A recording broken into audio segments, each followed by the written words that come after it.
Welcome to the DRH show. Today I'm joined by the chair of the male psychology section of the British Psychological Society. She's also senior lecturer in psychology at the University of Cumbria, Dr. Elizabeth Bates. Thanks for joining me. Thank you for having me. Well, it's great to have you here, Dr. Bates, but for those who hasn't come across of your work, could you just give us an overview of your background, your trajectory in life, and how you ended up doing what you're doing?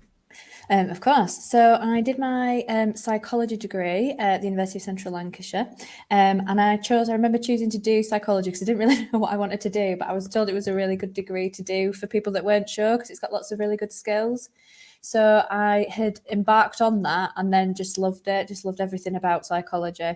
I'd started to pursue my interest in domestic violence at my postgrad level. So when I was doing my master's, and I worked with Nikki Graham Kevin, who then became my PhD supervisor, and I started to explore the area of domestic violence.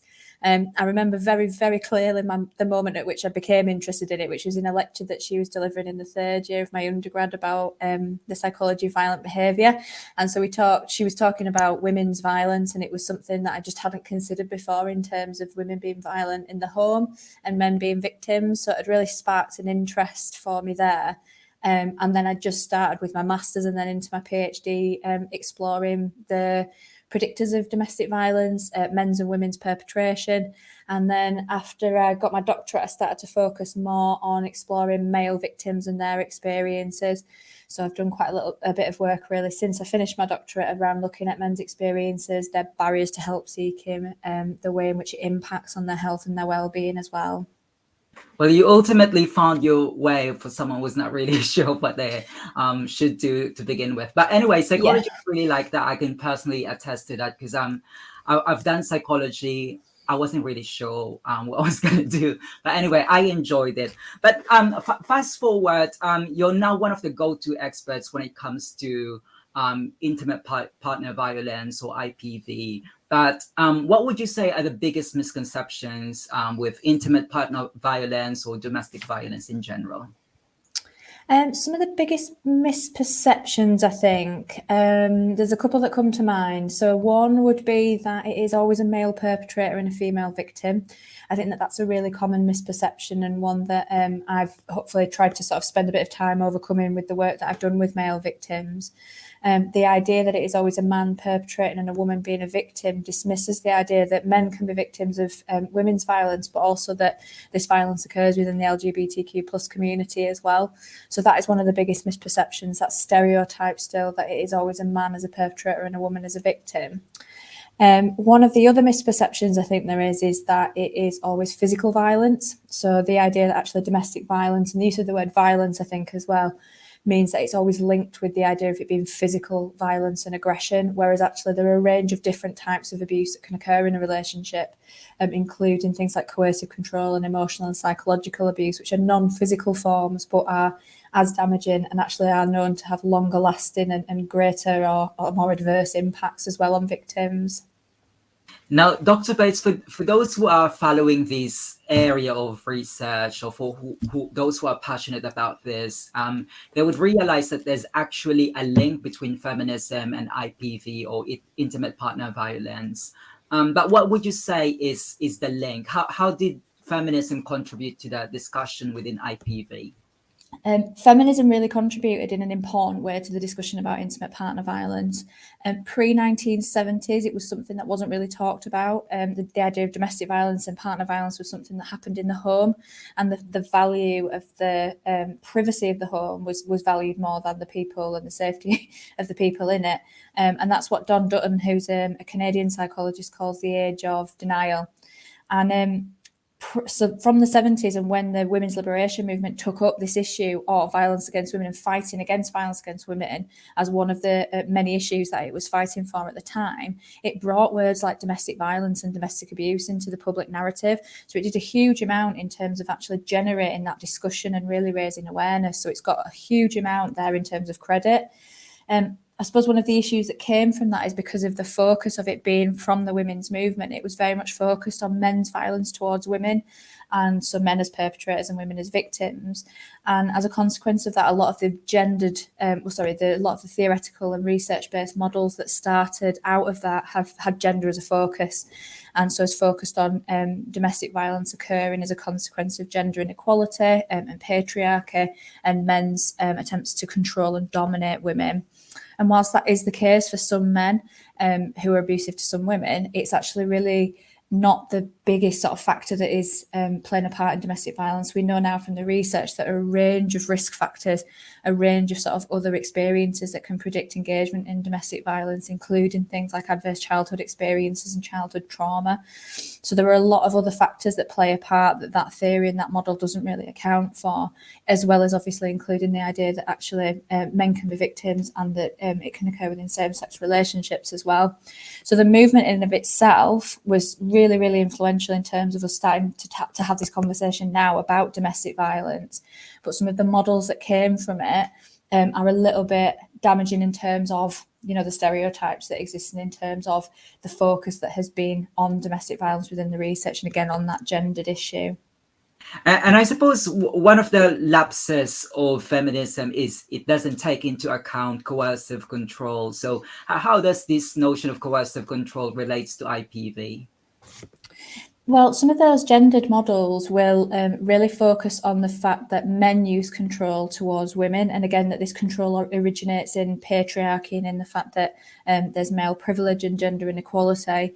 But the research that has been seen more recently shows that actually coercive control is something that men and women do. And again, it occurs within the LGBTQ plus community as well. And that this area of coercive control, this non-physical form of violence and aggression and abuse, is really, really damaging. So the area of coercive control is seen as, and the overlap that there is then with psychological abuse and emotional abuse, they are the most damaging in terms of the impact on victims. They have the longer lasting mental health conditions as well that are associated with it. So coercive control is a really strong predictor of engaging within domestic violence, and coercive control is a really strong theme within that domestic violence as well. But the research shows, as I say, that it can happen to anybody. Anybody can be controlling in a relationship regardless of how they identify on the gender and sexual orientation spectrums. And what does the research do when it comes to, you know, there's lack of condemnation or even there's no condemnation of violence against men? It's more so if the perpetrator is woman. Is that down to chivalry, the notion that men are supposed to be respectful to women?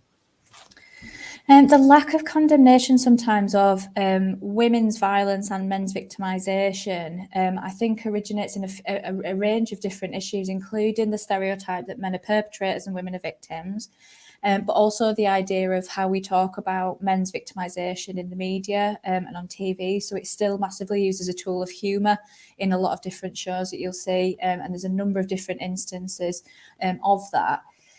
The fact that we think that women can't hurt men, so because women are typically not as big and strong as men are, there's the idea that women can't hurt them. But the research that I've done shows that women do use physical violence and can injure men, sometimes quite seriously. And that where there are sometimes obviously imbalances in size and strength, women will use weapons. Or within my research, there was a lot of men talking about being attacked when they were vulnerable. So, for example, when they were asleep or in the shower. So this idea that women can't hurt men means that I think that people think, well, if men are victims, it's not going to be that bad, you know, it won't hurt them that much, that men are big and strong and tough and can, you know, man up and can cope with it and all of that sort of thing. So I think that it really plays into a stigma that still exists around men's victimisation that is a real barrier for their help seeking when they are in an abusive relationship. Now we have to talk about the elephant in the room here, because Dr. Bates, you're a woman, and I did a bit of research on you. I understand that you're not a victim of domestic violence. So does that background become a barrier when you're doing your research, or it works like a protective factor because you can wear your critical hat without, you know, really receiving a lot of criticism?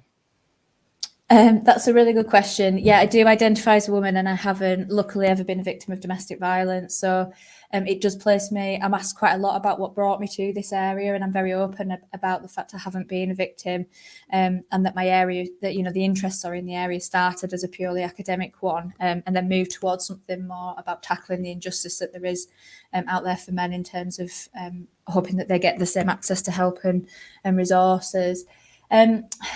It's a really interesting question. I think sometimes it's probably, I did worry it would be a challenge with the research. So I worried that for some men, they might not want to talk to a woman, or they may feel that I don't understand. But luckily I haven't so far experienced that. I've been really lucky with the research that I've done, and men are really willing to talk to me, which is a really positive thing. So I can sort of use those voices in the work that I do. I also sometimes wonder whether actually it's an advantage that I'm a woman saying this, and I sometimes wonder whether it is received better. I'm not really sure. It's just a feeling, I suppose, of having spent time in this area, that sometimes some of the messages that I give coming from a woman comes across slightly differently than it would if it was a man. But that is a really good question to ask. But would you say that you would also receive a lot of criticisms? Because in a way, you're going against the narrative. Let's say from, you know, the feminist community. Do you receive a lot of criticisms from them? And if so, how do you address it? I have received quite a lot of criticism of my work. I've always joked that I've been crossed off quite a few people's Christmas cards list because of it. I think that the idea that I suppose it comes in some ways from a misperception about what I do, which is that I think some people think because I'm advocating for more help and support for male victims, that in some way I'm trying to take away anything from women as victims, which I'm absolutely not. And I'm always really, really clear about that. For me, it is more an issue of equality and ensuring that there is equality of opportunity to get access to help and support for anybody, any victim of domestic violence, as I say, regardless of how they identify in terms of gender and sexual orientation. So there has been criticisms of my work because I am saying that men can be victims, and I am saying that women can be violent. And I think as well, because where I have worked as well a little bit within sort of writing about men as perpetrators as well, I've been critical of that gendered model and have advocated more for working with more trauma-informed sort of approaches. So again, I'm going against the narrative a little bit there as well.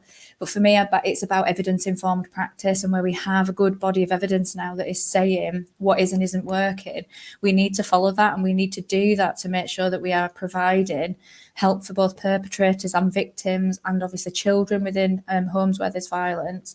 That is informed by this evidence, because ultimately that will keep everybody safer. So really having more evidence-informed work will also ultimately protect women who are victims of domestic violence as well. So I think that some of the criticism I've received has been around those misperceptions. Now, Dr. Bates, when we talk about domestic violence or IPV, there's one word that goes a lot of times, it gets mentioned a lot of times, gaslighting. Could you please tell us what is gaslighting, and how does this make the situation even worse for men? Yeah, so gaslighting is something that I think we're talking a little bit more about more recently, but it's definitely a term that not a lot of people had heard of when I first started using that in my research. It comes from a film from back in the 1930s called Gaslight, where in it the man was he would turn down the gaslights and he was basically trying to sort of convince his wife that she was going insane, so she would be locked away and then he would get all her money. So he would turn the gaslights down, and when she would say, "Oh, have you done that?" and he would say, "No, you must be imagining it." So it's this idea, actually, gaslighting is this idea of making somebody question their own sense of self and their sense of reality. So I asked about gaslighting in one of the first studies that I did with men who'd been victims of domestic violence. And many of them, I included like a definition of what it was in case they weren't familiar. And quite a lot of them had never heard of the term, but had identified with the behaviours.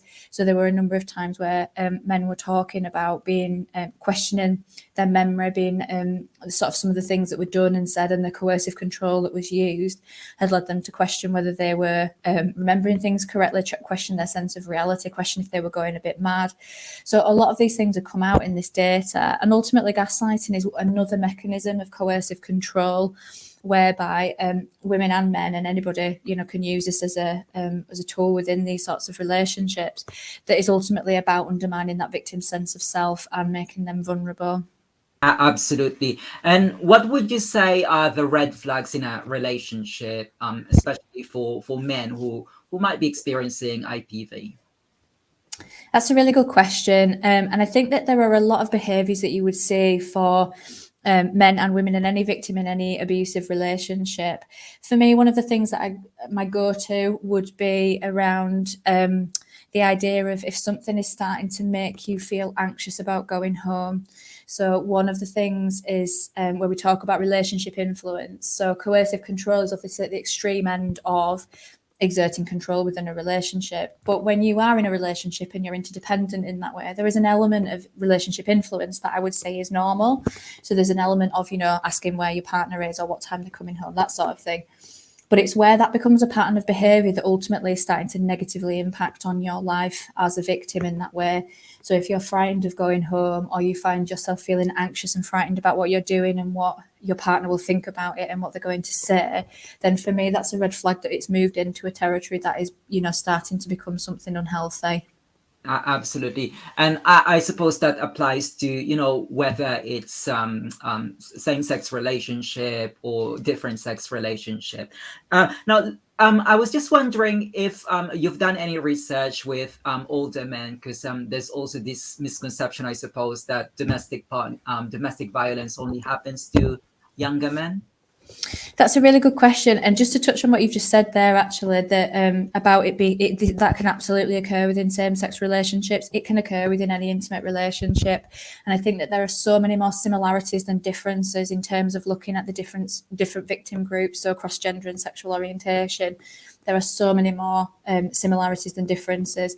There are some ways in which you will see that, for example, men can be manipulated around legal and administrative systems, or sometimes within the literature that's worked with people in same-sex relationships, there can be things that are targeted, like threatening to out somebody who isn't out to their family, for example.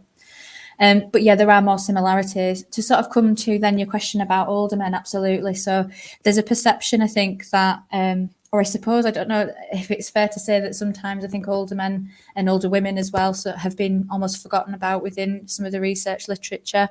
Up until recently, what was the British Crime Survey only asked up to age 59, so 60 and above was just kind of ignored in that way. So I think that there's more recognition now of the fact that abuse can continue into somebody's older age, and that can be within an intimate relationship. So again, abuse towards an older man from his partner or wife, or, as I say, regardless of gender or sexuality, and elder abuse are often conflated. So again, we've got a bit of a mix within the literature in terms of the way we talk about it. But older men do experience domestic violence, and I know that more recently the literature started to explore older women's experiences and saw that there were very similar experiences in terms of, the types of abuse, for example, that younger women experience, but that they experience more or different barriers to help and support and seeking help and support. So, for example, having been in a relationship for a long, long time is a barrier. Some of the areas in which people believe some behaviours are sort of more normative when you've been in a relationship for that long. And then there was less looking at older men's experiences, but that's something that I've started to do more recently. And you can really see that it does impact on older men as well. So again, a lot of similarities in terms of experiences with physical abuse and coercive control, but also some that were more specific to that age group. So for example, in one of the papers, there was, in one of my data sets, there was a man who was talking about that his wife had tried to convince him that he had Alzheimer's, so he would sign power of attorney over, or sort of related to age-related things as well, such as things like pensions and financial sort of issues as well.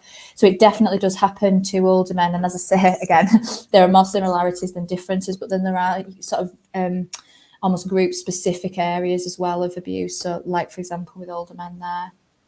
And this issue really requires a lot of research work so that we can inform policy making. But Dr. Bates, as a researcher, what do you think the society can do to change the perception around domestic violence?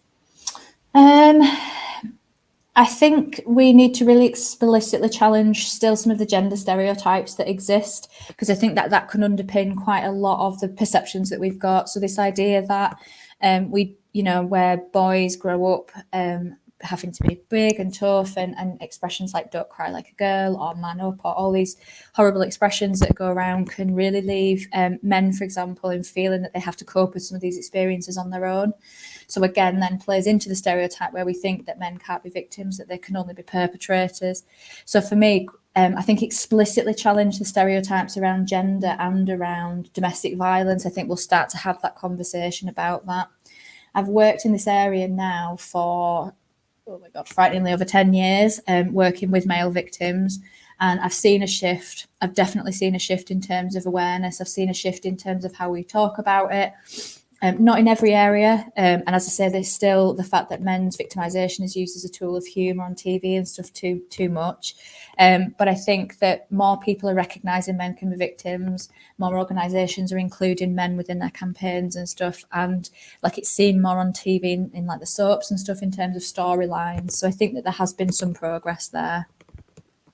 And do you want to see some specific change in terms of guidance and policies from the government? Yeah, I mean, I would really like to see that the new domestic abuse bill and the statutory guidance and stuff that is being brought out, I would really like to see it being really gender inclusive in its approach.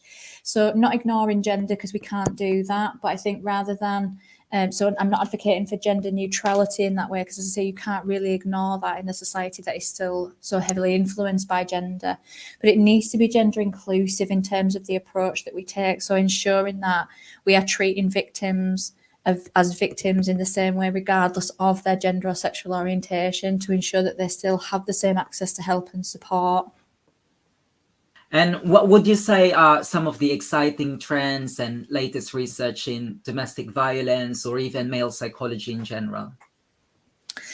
So for domestic violence, I think that there is more and more research. As I say, in the last 10 years that I've been doing this, there's more and more research being published now, which I think is really exciting. It's really good to see that it is getting similar attention, because the more that we are understanding men's experiences, the barriers to help seeking, the ways in which it impacts on their health and well-being, the more, again, we can make sure that our approaches to supporting them are evidence-informed. So for me, it's really exciting to see that there is more research going on there. I think that one of the areas where I'm pleased also to see more research now is looking at how it is impacting on children in the home as well. Excuse me. So children have historically not always been included in the narrative around domestic violence, and they've been treated like as witnesses within when they've been living in an abusive home, as if they're sort of passive and it's not impacting on them.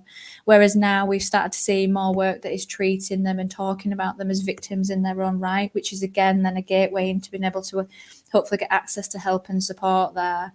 And I think then as well, sort of the way in which we're seeing the way in which it's impacting on children, and the way in which children is a barrier for men leaving abusive relationships as well, because fear of losing contact with their children or fear of having that relationship manipulated is one of the biggest barriers that men have for leaving an abusive relationship.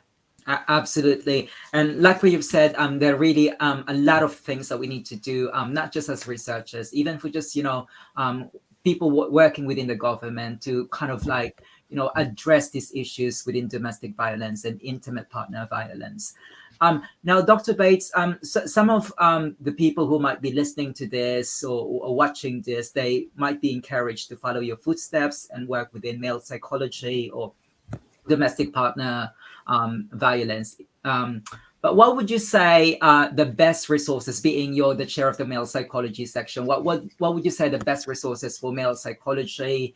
Do you have any recommendations when it comes to books or journal articles or even authors? That's a really good question. Well, obviously, I would say you need to join the male psychology section of the British Psychological Society, because it is excellent. In all seriousness, I'm really, really proud of my position as chair there. It's such a privilege to be able to be part of the section, because it's doing such important work around looking at factors that are and issues that are disproportionately affecting men and boys. And it really gives me a good opportunity to talk about my research as well, and to bring that issue of domestic violence in. In terms of resources, well, there are some really excellent websites and stuff out there, including things like the Centre for Male Psychology, where there are loads of pieces and loads of research and articles about actually looking at, issues of male psychology within the media and within the research. John Barry, who was the previous chair of the male psychology section, has 2 books about male psychology that I would also recommend. And in terms of research journals, the Psychology of Men and Masculinities is a really good journal. That's one that I am on the editorial board. Well, I'm a reviewer for. Sorry, I might have over-egged my position there slightly. But I review for that journal, and that has some really, really good research in there in terms of, so it's where I've published some of my work around domestic violence, but you see a lot within there talking about things like mental health, like men and health generally, education and things like that. So any sort of issues that affect men and boys in that way. Now, I'll put all those links to the resources that you've mentioned. So for anyone who wants to, let's say, join the BPS or learn more about the male psychology, they could just, read those resources. Now, Dr. Bates, we've already learned about your journey and the area that you're working on, but let's dig into something more personal. Let's hear the more human side of Dr. Bates.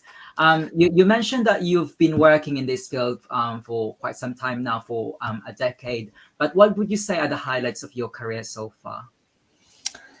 Oh gosh, I feel incredibly lucky to have the job that I have. So I work at the University of Cumbria. I absolutely love working here. I love my colleagues and my students.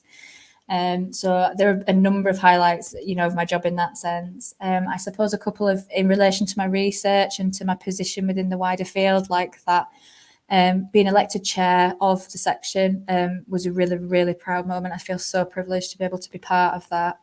And I won an award from the Men's and Boys Coalition for public understanding for my work in raising awareness of male victims of domestic violence. So that was an incredibly proud moment as well, because people had nominated me for that. So that felt again, I just felt really privileged to do that and to receive that.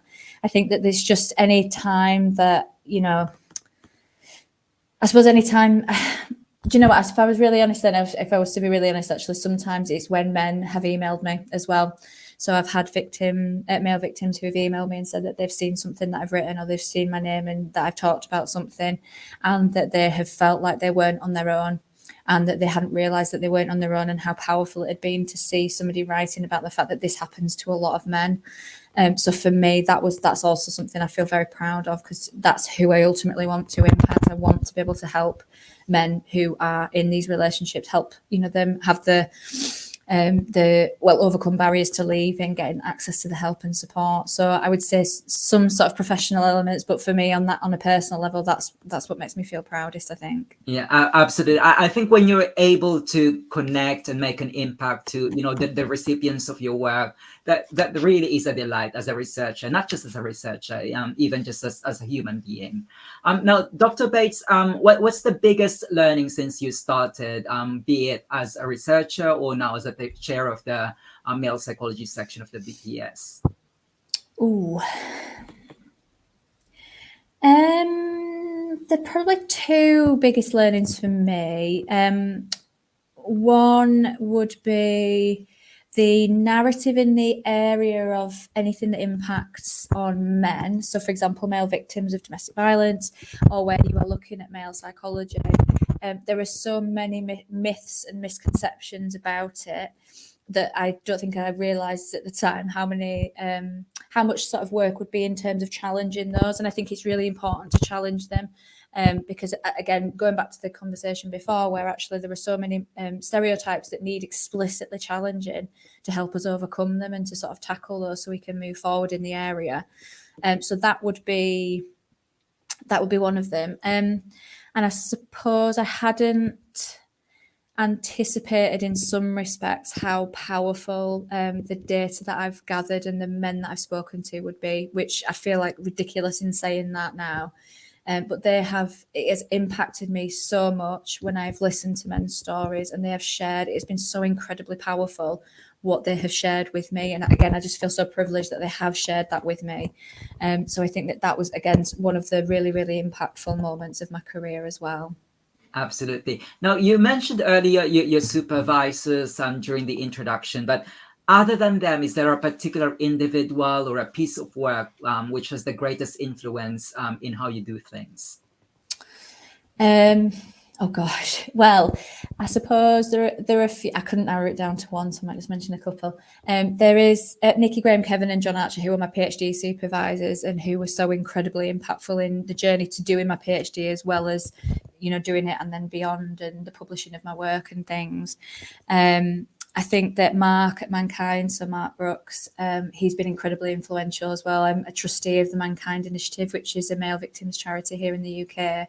And I think working with him has been really, he has done so much for men who are in these abusive relationships, and he's done so much to fight for them on so many different levels that I find him really inspiring, and I absolutely love working with him. And someone else as well, and she'll definitely kill me for telling you, but I work with Dr. Julie Taylor here at the university, and we've published quite a lot of work together. And I think I'd come from a really quantitative background with my undergraduate and my PhD, so it was very stats based. And I think that I came to work here, and I've worked with her for 11 years now, and she's taught me so much about the benefits of not only qualitative research, but I think about working so inclusively and trying to hear the full range of voices that you can, and really trying to sort of give some people who haven't always had that opportunity to share their stories in the research. So that has been incredibly powerful for me. So yeah, they have been incredibly influential for me. Now let's talk about the F word, funding. If funding is not an issue, what would you spend it on? Oh my gosh. I would want to fund research that continues to look at ways in which we could work inclusively and support all victims. I would want to fund more safe houses and accommodation for male victims who are fleeing abusive relationships. So where there is some safe accommodation within the UK, it's very geographically spread out. And so, for example, there's no permanent residence in London as a safe accommodation. So if I had an unlimited amount of money, I would really want to be able to fund something like that as well, because there's so many assumptions that men don't need that, but the fact that men aren't able to get access to that is often because they would have to leave their children and their jobs and things to be able to get it, because it's so far away. So that would be one of the things I would spend money on. And hopefully you get that funding. And if you weren't an academic, what would you have pursued in life? Well, gosh, I think always something to do with books, or, you know, that sort of thing. I've always been a massive nerd. I remember being really little and wanting to be a librarian, which I probably shouldn't have just admitted. So anything around books or something outside, probably if in another life, maybe I would have worked outdoors or something, because I love being out in nature and I love being out in the fresh air. Absolutely. And Dr. Bates, finally, the floor is all yours. Tell us what else is in the pipeline. If people wanted to reach out to you, what platforms can they get in touch with you at? So what's in the pipeline? Well, I'm working with a number of collaborators at the moment, and I've hopefully got a few papers that should be hopefully coming out this year. What I am particularly excited about is, again, working with Dr. Julie Taylor. We've got 2 edited books coming out later this year. So one that is focusing on men's and boys' experiences of domestic violence, and one that is looking on children's experiences of growing up in an abusive home. So they're two co-edited books, but they're full of chapters from like the best experts in the area. So I'm really, really excited to be able to share those later in the year. If you want to get in touch with me, the best place to find me is on Twitter. My username is just Dr. Liz Bates. So please do get in touch. I'd be happy to share any of my work or any of my experiences as well. Okay. And the link to that will also be on the description note. Dr. Elizabeth Bates, great to have you here on the DRH show, but unfortunately our time is up. I look forward to hearing more about your work. Thank you.